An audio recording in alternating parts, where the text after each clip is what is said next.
Vamos a hacer una oración. Señor, te damos gracias porque nos permites estar aquí. Te rogamos, Señor, que tu sabiduría, Señor, esté entre nosotros y que nos permitas aprender de tu palabra, porque hay una riqueza en ella. Te rogamos que nuestros oídos estén atentos a la meditación de tu palabra y que podamos así, Señor, conocer más a profundidad esos misterios que tu palabra día a día nos presenta para poder fortalecer nuestra fe. Te damos gracias por ello en tu nombre, Jesús. Amén. Sale. Empezamos con el examen. La primera que se rió fue la hermana Dulce. Hermana Dulce, ¿cuál fue la primera verdad que hemos visto en las últimas 3 semanas?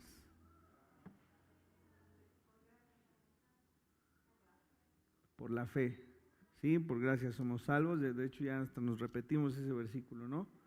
Dice la Escritura que la fe, a través de la fe es que encontramos la salvación. La segunda, hermano Sergio. Ajá.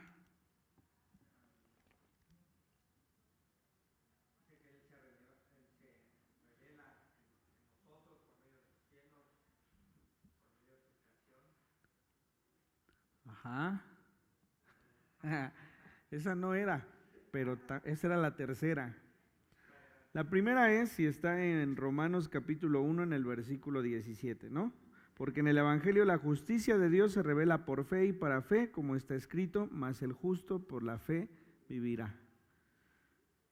La segunda está en el versículo 18, porque la ira de Dios se revela desde el cielo contra toda impiedad. Quedamos que el hombre que no es piadoso es el hombre que no rinde un culto entendido a Dios. Los que revelamos, los que tenemos un culto al Señor y creemos que Él existe y creemos que a través de Él tenemos salvación, no somos hombres en los cuales haya impiedad. Y también ese mismo día que veíamos esto, encontrábamos con que el Señor entregaba a las mentes reprobadas a todos esos hombres que son impiadosos, es decir, a accionar su pecado, ¿sí? Entonces, ¿cuál era la diferencia? La fe. Cuando nosotros tenemos fe, Dios nos incomoda a pecar. No digo que no lo hagamos, no deberíamos, pero no digo que no lo hagamos, porque el hombre está hecho de carne y esa carne tiene un sentido hacia el pecado. Es una obligación el buscar que esto no gobierne nuestra vida, por supuesto. Y lo primero que sucede es que Dios nos hace ver que hay pecado en nosotros y que debemos quitarlo, que debemos apartarlo. En el capítulo 2 veíamos cómo muchos hombres, dice, no hay excusa. Porque todas las cosas que no se ven, se pueden creer por las que sí se ven. Y poníamos el ejemplo como nosotros vemos estos últimos días los volcanes han estado llenos de nieve, ¿no? Y nos maravillamos y en internet están las fotos y vemos todo hermoso. Bueno, eso es creación de Dios. Nosotros mismos somos creación de Dios. Así que si usted se ve en el espejo, véase hermoso. Porque Dios nos ha hecho. Y a través de lo que vemos, a nosotros mismos nos vemos, podemos creer que existe un Dios que ha hecho todas las cosas. Hace algunos días veía un video de un científico que decía, lo que nosotros tenemos son teorías del origen de la Tierra, teorías, no confirmaciones. Y lo que la iglesia tiene es un supuesto que Dios hizo todas las cosas, ¿no? Pero dice, yo como científico debo aceptar que es más fácil creer que Dios hizo todas las cosas a en cualquiera de las otras teorías de las cuales hemos aprendido. Es más inimaginable que así sea. Entonces, por las cosas que vemos, podemos creer las que no vemos. Y entonces dice el apóstol, no hay excusa. También dice que para todos esos judíos que creen que no llegarán al juicio de Dios porque han seguido cada día las costumbres que este pueblo profesa y ponía como ejemplo la circuncisión, les dice están equivocados, porque el juicio vendrá sobre incircuncisos o sobre circuncisos, vendrá sobre judíos o vendrá sobre gentiles. Hoy David leía en la mañana sobre buenos, sobre malos, ¿sí? Sobre los únicos que no vendrá el juicio del Señor es sobre los que creen que el Señor Jesucristo es su Hijo y que murió por nosotros. Así que esto como introducción para el capítulo 3 nos ha de guiar, porque la primera pregunta, hay varias preguntas que el apóstol habla en este capítulo, y la primera pregunta es así: ¿qué ventaja tiene pues el judío o de qué aprovecha la circuncisión? Les acabo de decir que la circuncisión no los hace salvos y que no impedirá que venga juicio de Dios delante de este pueblo. Y entonces dice, bueno, ¿y entonces en qué aprovecha ser judío? Si yo soy judío y he seguido todo el ritual y a las 9 de la mañana y a las 12 y a las 3 en donde sea me detengo y hago mis oraciones y mi hijo es circuncidado y tengo la Pascua cada año y celebro las fiestas judías, y me estás diciendo que a pesar de todo eso habrá juicio sobre mí, pues entonces ¿de qué aprovecha ser judío? Esa es la pregunta. Versículo 1 de este capítulo 3, ¿qué ventaja tiene entonces el judío o de qué aprovecha la circuncisión?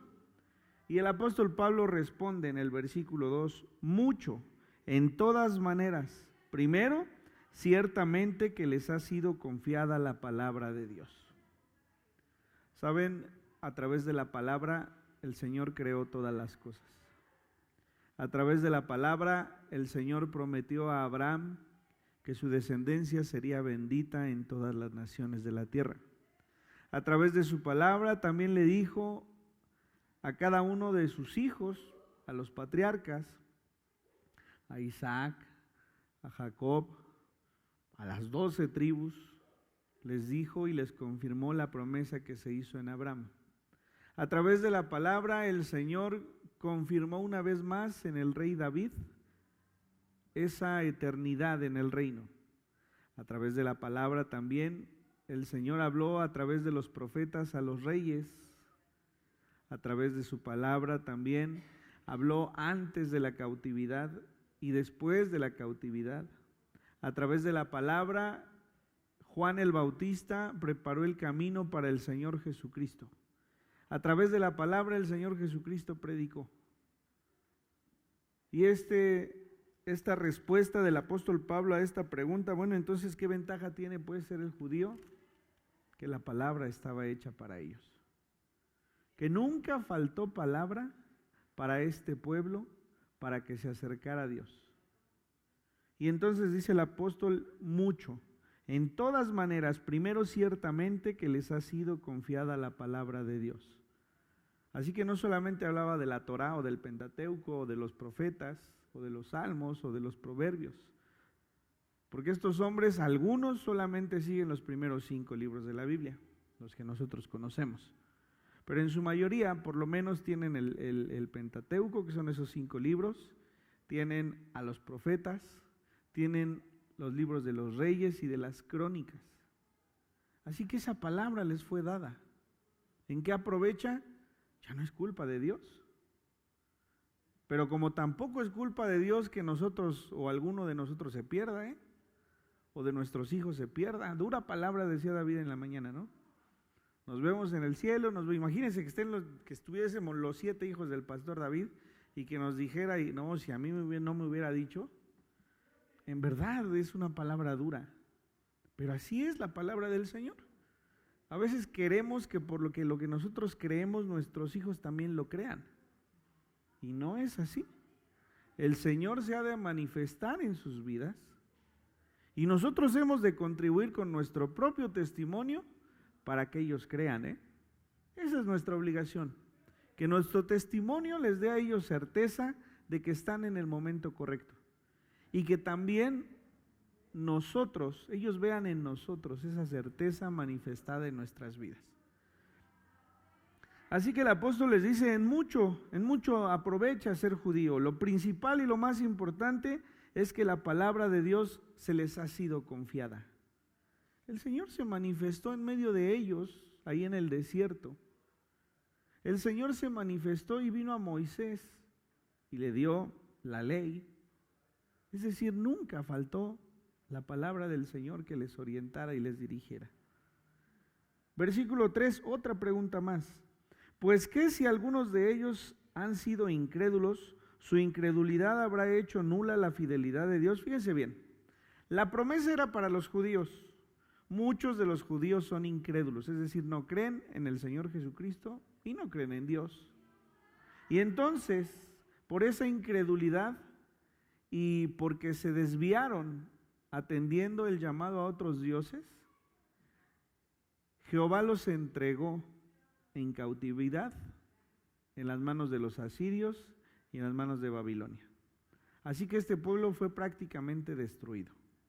Muchos fueron llevados cautivos y los que se quedaron padecieron de la pobreza y del maltrato que estas naciones traían sobre ellos. Y entonces dice el apóstol Pablo, a ver, si hay algunos incrédulos y Dios hizo juicio sobre esos incrédulos, entonces, ¿habrá hecho nula la fidelidad de Dios? No es así. Desde Adán y Eva, cuando se enseña en Caín y Abel que tienen que sacrificar por el perdón de pecados, Caín falla a Dios.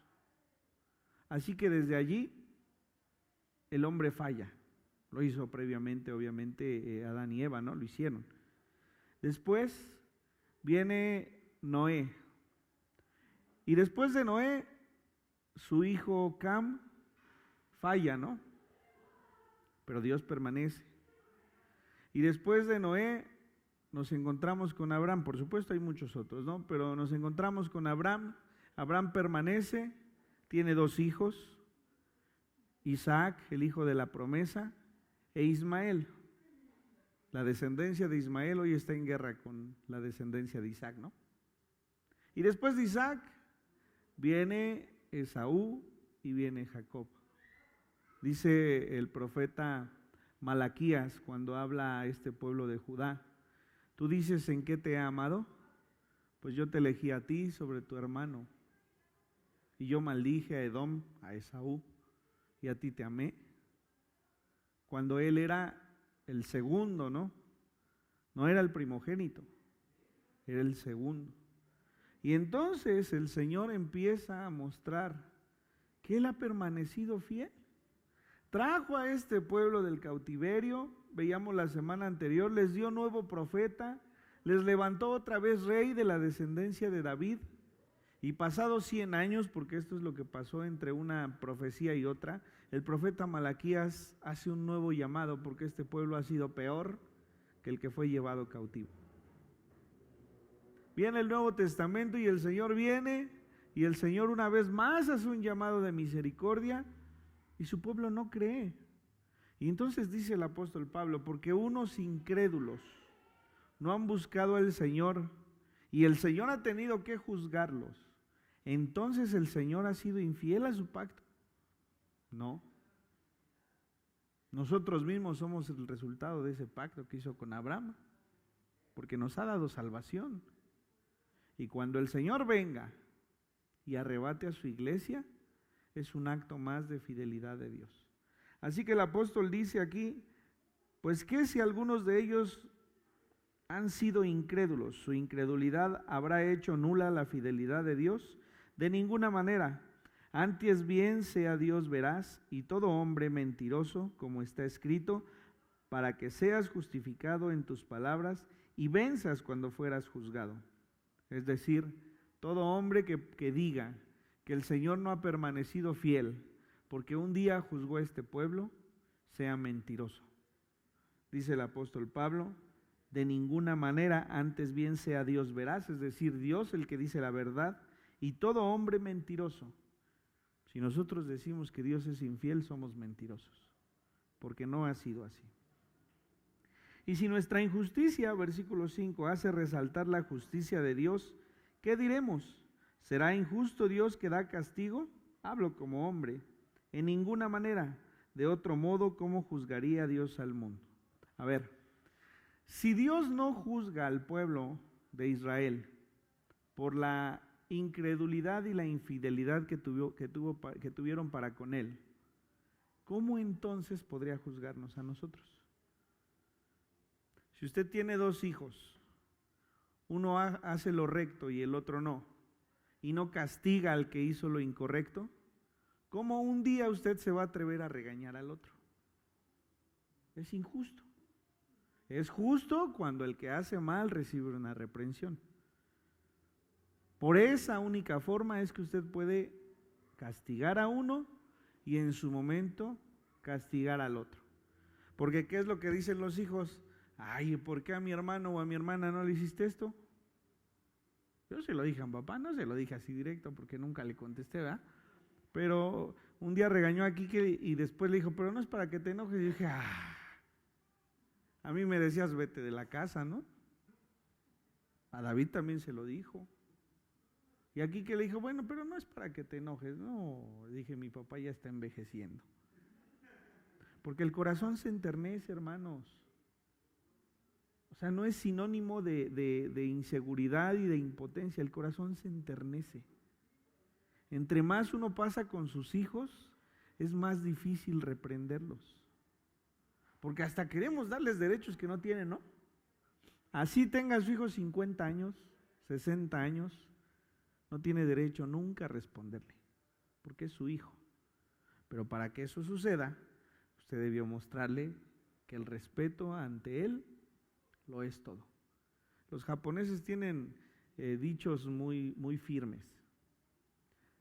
Hay un japonés que es aparte como terapeuta, pero dice que si su hijo se le instruye de una forma y se enoja y le dice, es que ya no te quiero, yo le respondo, yo a usted lo amo y por eso lo corrijo.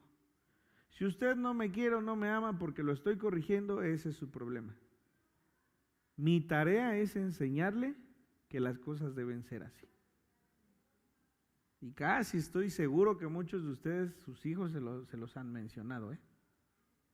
Porque así reaccionamos los adolescentes o los jóvenes, con una inmadurez. Pero el padre debe tener madurez. Usted no está para que su hijo lo ame. Su hijo lo va a terminar amando cuando usted lo corrija y él vea que las cosas pasaron como tenían que haber sucedido. Y los hijos tenemos que aprender a escuchar, porque cuando escuchamos, de verdad Dios nos bendice. Todas las cosas que mi papá me dijo, así son, y haz esto, yo a veces decía, no, ¿cómo crees? Cuando él me dijo, haz esto, las cosas que él me decía que iban a pasar, pasaban. Y al final terminaba agradecido porque había recibido un consejo que me fue útil. A lo mejor no me gustó en su momento, pero me fue útil. Así que el Señor tiene que reprender, porque Él es justo. Y esto no quita su amor por su pueblo. Si usted regaña a su hijo y lo reprende, es porque lo ama precisamente, no todo lo contrario. Así que ama a su hijo, corríjale, porque entonces con justicia va a poder también regañar al otro. Esto es lo que el apóstol dice. De ninguna manera, dice, antes Dios es veraz y todo hombre mentiroso, como está escrito, para que seas justificado en tus palabras y venzas cuando fueres juzgado. Y si nuestra injusticia hace resaltar la justicia de Dios, es decir, el pueblo judío fue injusto porque se fue a otros dioses, entonces eso provoca que haya un punto de comparación. ¿Sí? ¿Cómo Dios va a reprender al gentil si a su pueblo no lo reprendió? Esto no puede ser. Entonces Dios tuvo que reprender a los judíos para que nosotros también seamos reprendidos cuando tenga que ser necesario. En ninguna manera, dice el versículo 6, de otro modo, ¿cómo juzgará Dios al mundo? Pero si por mi mentira la verdad de Dios abundó para su gloria, ¿por qué aún soy juzgado como pecador?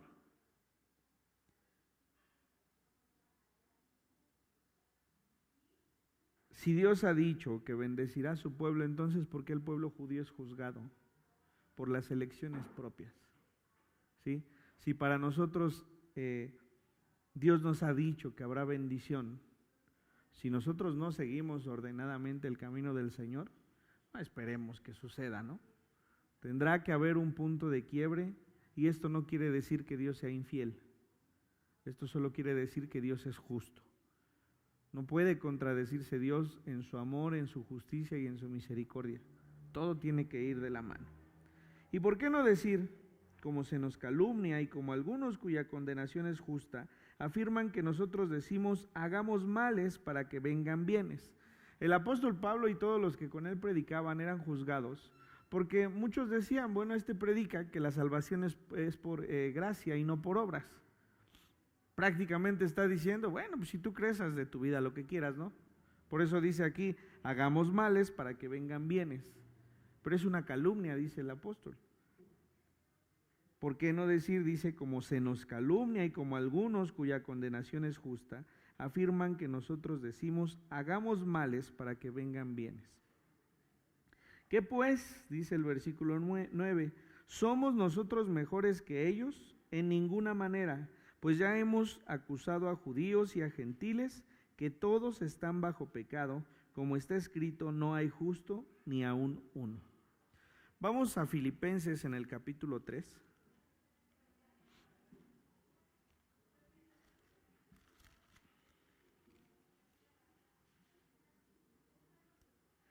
Vamos al versículo 4.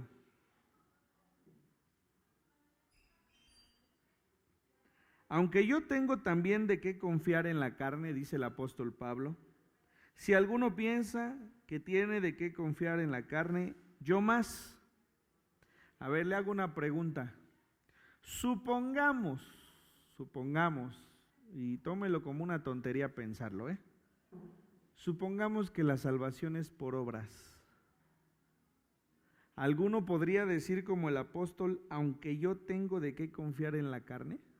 Es decir, aunque yo tengo de qué confiar en mis obras. A ver si yo les digo, ¿saben qué? El Señor va a venir y los que tengan buenas obras durante los últimos 3 meses se van a ir al cielo. ¿Quién se pondría de pie y diría, yo me voy? Yo tengo en quién confiar en mi vida. Anímese. Es que yo no maté, yo no robé, es más, nunca, ni siquiera me ha pasado por la mente, ¿no? Yo no asesino, yo no he adulterado,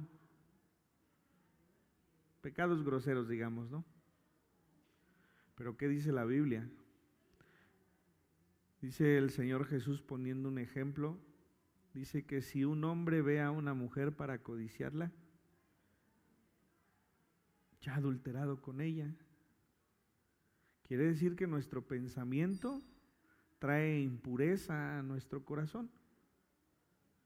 Y ese es solo un ejemplo, ¿no? A lo mejor usted no le reclama a su vecina, a su vecino, a su esposo, a su esposa, a sus hijos, a sus hijas. Pero ¿cuántas veces el pensamiento nos traiciona? ¿Cuántas veces usted ha dicho, no, pues es que este sí está bien perdido? Eso es juzgar, ¿eh? Dice la palabra también que nuestra lengua, que con nuestra lengua matamos.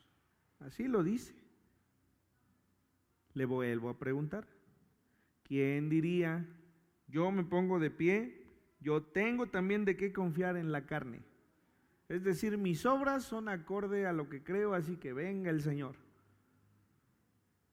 Pues el apóstol Pablo, a partir del versículo 5, empieza a recitar sus buenas palomitas para alcanzar esa salvación. Circuncidado al 8º día. Hemos hablado que la circuncisión era la señal del pacto con Abraham. Del linaje de Israel, es decir, es un hombre que tiene su ascendencia directamente de este pueblo, no del pueblo judío que regresó de la cautividad, no, desde el pueblo que proviene de Israel en Egipto, de la tribu de Benjamín, hebreo de hebreos, En cuanto a la ley, fariseo, es decir, de esos hombres que buscaban con rectitud lo más pronto acercarse a lo que la ley decía. Y no solamente eso, procuraba que los demás lo hicieran, ¿no? En cuanto a celo, perseguidor de la iglesia. Es decir, él creía que hacía las cosas tan bien que pensaba que perseguir a los que predicaban a Jesucristo era lo correcto. En cuanto a la justicia que es en la ley, irreprensible, es decir, nadie puede decirme a través de la ley que yo he fallado a una sola cosa. Pero cuantas cosas eran para mí ganancia, es decir, si yo dijera, soy judío, soy israelita, soy hebreo de hebreos, soy fariseo, he tenido celo y he perseguido a la iglesia, y además de todo, nadie puede decirme por la justicia de la ley que soy pecador o que soy transgresor de la ley. Y él dice, todas estas cosas que para mí eran ganancia, que yo decía, con esto puedo adornarme para agradar a Dios, las he estimado como pérdida por amor a Cristo. Y ciertamente aún estimo todas las cosas como pérdida por la excelencia del conocimiento de Cristo Jesús, mi Señor, por amor del cual lo he perdido todo y lo tengo por basura. Todas sus buenas obras, todo lo que él podría presumir en la carne para hallar siquiera acercarse a agradar a Dios, dice, yo lo tomo por basura para ganar a Cristo. Porque el que confía en sus obras pierde a Cristo. ¿Para qué quiere al Señor Jesucristo si confía en sus obras? Si usted dice todo lo bueno que he podido hacer es basura comparado con la excelencia de la santidad de Dios, entonces ganará a Cristo para su alma. Y entonces, volviendo a Romanos, versículo 9 del capítulo 3, que pues somos nosotros mejores que ellos. Fíjese lo que le estoy leyendo del apóstol, que él sabe de sí mismo. Y aún así él dice, no soy mejor que ellos. Así como nosotros no somos mejores que los que no vienen a la iglesia cristiana. Hay mejores personas que nosotros, debo decirlo. Mucho mejores personas que lo que nosotros podemos ser. Pero dice el apóstol, somos nosotros mejores que ellos, no. En ninguna manera. Pues ya hemos acusado a judíos y a gentiles, es decir, esto no es de razas, esto no es de acercamiento al pueblo de Dios, esto es de personas. Tanto a judíos como a gentiles les hemos dicho, les hemos advertido que todos están bajo pecado, como está escrito, no hay justo ni aún uno. Decía David, adelantándose al capítulo 6, por cuanto todos pecaron y están destituidos de la gloria de Dios. Y usted y yo deberíamos estar destituidos de la gloria de Dios. Deberíamos. Pero como hemos creído, lo justo es que el Señor se manifieste para con nosotros y podamos presentarnos delante de Dios con una santidad irreprensible. No hay, versículo 11, quien entienda. No hay quien busque a Dios. Todos se desviaron, a unas se hicieron inútiles. No hay quien haga lo bueno, no hay ni siquiera uno. Sepulcro abierto es su garganta, con su lengua engañan, veneno de áspides hay debajo de sus labios. Los sepulcros en aquel tiempo eran cubiertos con una roca, una piedra muy grande. El propósito era que todo lo que estaba dentro de esa tumba no saliera, y me refiero al olor, me refiero a la apariencia, me refiero a estas cosas que de alguna manera lastiman hasta el recuerdo que tenemos de una persona, ¿no? Hace como unos 8 años, una señora que conocía, le hablaron del panteón. Si usted no lo sabe, a los 7 años de fallecido el muerto lo tienen que sacar de la tumba para cremarlo o para enviarlo a la fosa común. Y le hablaron para decirle que había cumplido los 7 años, creo que era su tía o no sé quién era. Y me decía, es que la van a echar a la fosa común.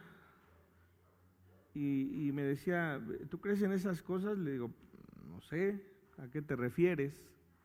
Es que si mejor la llevo a cremar y me la llevo a mi casa. Y dije, No lo sé. Digo, yo respeto lo que tú pienses, pero con lo que tú te vas a encontrar, porque además tiene que estar presente para que saquen el cuerpo, ¿eh? Con lo que tú te vas a encontrar es con huesos y con cabellos, que es lo que no se deshace, ¿no? Y eso que tú vas a observar cuando lo saquen, yo pienso que va a lastimar tu pensamiento y tu tranquilidad. Creo que los muertos deben tener una santa sepultura, como se les dice. Lo único que creo es lo que la Biblia dice, ¿no? Que el cuerpo debe volver al polvo, porque de ahí fue tomado. Y entonces, toda esa apariencia y todo ese olor que proviene de una persona que ha fallecido, es lo que las tumbas ocultan. Y entonces el apóstol dice, sepulcro abierto en su garganta, con su lengua engañan. Vean lo que está diciendo. Cuando nosotros nos atrevemos a señalar y a juzgar a otros, lo que estamos haciendo es abrir nuestra boca, como el sepulcro se abre, y permitir que todas las impurezas de nuestro corazón salgan. De la abundancia del corazón habla la boca. Si nosotros abrimos nuestra boca, permitimos que ese juzgar sea tan desagradable como el olor a muerto cuando una tumba se abre. Es muy profundo lo que dice el apóstol. Sepulcro abierto en su garganta, con su lengua engañan. Veneno de áspides hay debajo de sus labios. Hay tumbas muy bonitas, pero por dentro son exactamente iguales. Su boca está llena de maldición y de amargura.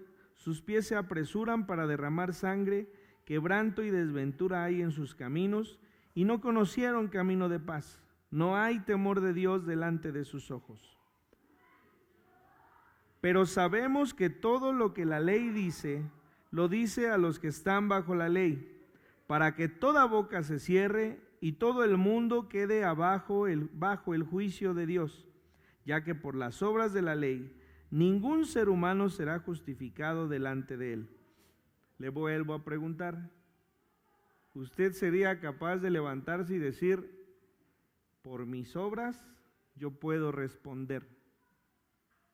Porque aquí dice, por las obras de la ley, ningún ser humano será justificado delante de él, porque por medio de la ley es el conocimiento del pecado. Decíamos la semana anterior, no seguimos la ley que se le fue dada a Moisés, porque dice el apóstol Pablo, también no hay excusas. Dios ha puesto esta ley en sus corazones. Nosotros sabemos cuando pecamos delante de Dios, cuando no lo hacemos. Pero entre más nos acerquemos a Dios, más pronto nos vamos a dar cuenta que necesitamos de un Salvador necesariamente. Así que el apóstol Pablo, cuando le acusan de fallar, como dice el versículo 8, hagamos males para que vengan bienes, como diciendo, cree en el Señor Jesucristo y entonces todo lo demás, como te comportes, no importa. Está diciendo todo lo contrario. Cuando nosotros predicamos que la salvación viene del creer y no de las obras, nos estamos dando cuenta no solamente de lo malo, es decir, no solamente estamos diciendo que las obras malas nos condenarían, también estamos diciendo que las obras buenas no nos serían suficientes para alcanzar salvación. Así que el que predique que por las obras se haya salvación, también debería predicar que por las obras no hay justo ni aun uno, como dice este versículo, y nadie puede ser hallado santo delante de Dios. Así que no es una permisión para que hagamos y deshagamos de nuestra vida, al contrario, es para que veamos la misericordia y la gracia de Dios. Y veamos que Dios no ha sido infiel, por más que haya juzgado a este pueblo y por más que un día juzgue al hombre. La promesa de Dios ahí está, pero solo los que quieran aceptar esa promesa, que es el Señor Jesucristo, hallarán descanso y salvación en la vida eterna. Así que hermanos, Todo esto debe ser, les decía en un principio, una base para nuestra salvación. Esta carta a los romanos no es más que la solvencia que necesitamos para creer que un día estaremos con el Señor. Solamente gracias a su gloria, a su misericordia, a su benevolencia, a su gracia, a su poder y a su resurrección. Primicias de la resurrección, dice el apóstol Pablo, del Señor Jesucristo. Es decir, Él resucitó primero para que después nosotros lo hagamos. Vamos a orar. Señor, te damos gracias porque nos permites escuchar tu palabra. No podemos nunca predicar de que en ti hay vida eterna sin predicar también que el que no cree en ti será condenado y estará en el infierno eternamente. No podemos predicar que las obras buenas son necesarias para mostrar la obra transformadora del Espíritu Santo, sin también predicar y enseñar que no hay uno solo que pueda alcanzar salvación por sus obras, que como el apóstol Pablo decía y escribía a los filipenses, nuestras obras buenas y todo eso de lo que podríamos jactarnos en la carne debe ser tomado por basura para recibir al Señor Jesucristo en su sacrificio. Así que, Señor, te agradecemos, bendecimos tu nombre, glorificamos tu nombre y por supuesto, Señor, nos humillamos delante de ti, sabiendo que tú eres nuestro Señor. Quita, Señor, todo pecado y toda maldad que hay en nuestro corazón y permítenos que constantemente podamos venir delante de ti pidiendo que nos perdones y que una vez más seamos hallados agradables delante de tu nombre. Te damos gracias por todo esto en tu nombre, Jesús. Amén.